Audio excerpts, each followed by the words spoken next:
There is a big difference between growth, progress and success.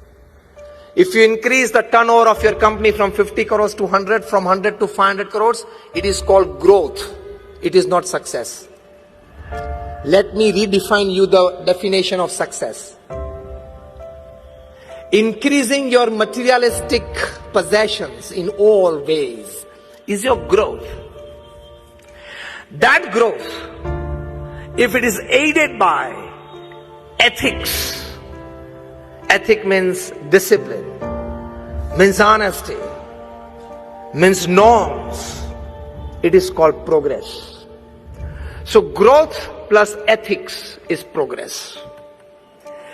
And that progress plus humanity, morality and spirituality is called success.